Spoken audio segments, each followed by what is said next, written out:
I finished Reaper a few days ago and I re-listened to it. First, we should probably introduce what the characters are doing currently. If you haven't read any of the books before Reaper, just kind of close your ears, maybe. Just go back and read all the other books, then come back. Okay, I'm sure most of you have left now. But for those of you who have stayed, I'm going to assume that you already know what I'm talking about. So I'm not going to go into too much detail. So we already know here that the Dread God is not dead, per se. The Wandering Titan is just wandering somewhere else. We'll go with that one. So now that the Wandering Titan has stopped torturing Sacred Valley and its residents, Lyndon doesn't know what to do with himself, because for the past few years, his entire life's goal has been, oh no, I've got to stop the Dread Gods before they get to Sacred Valley, or I've got to stop the Dread Gods. And now that isn't something that he has to do, he's just kind of lost. Of course, everyone else is a little bit discombobulated too. I mean, they kind of just fought a Dread God, so that's fun. Of course, there were injuries like Dross and Mercy being stuck in her book, which is an interesting one. So once everything's calmed down a little bit, Mercy's out of her book page, and really everyone's much better. They're still in bandages and very bruised, but other than that, they're in good shape. Except for Dross. Dross put all of his power into stopping the Dread God and basically overloaded his system. So now he is just a floating purple mass in the back of Lyndon's head. We'll get to that later. So, because Lyndon has all of this free time, he's starting to spend more time with Yaren, starting to really get into soulsmithing, and everybody just kind of doing their own thing until Ethan starts feeling these things around him. And, of course, naturally, everyone is scared because Ethan is not joking about anything, and that is not good at all.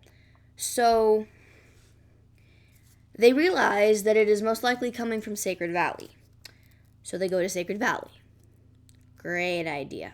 Real smart. So once they get to Sacred Valley, they realize that the ring on Samara's mountain has changed colors. And all of these little things have started happening. And then the barrier, which they had to pass through, is gone. It's not there. There is nothing stopping the hunger aura, which lives in Sacred Valley, from going everywhere else around the world. But this isn't a problem. This isn't something that's faulty with the mechanisms. No, somebody's doing this. And so the gang goes to the labyrinth, which is what was controlling the force field around Sacred Valley, which the labyrinth is controlled by Subject 1. And Subject 1 is an ex-worker of the labyrinth who volunteered himself to become Subject 1 and become the first Dread God. So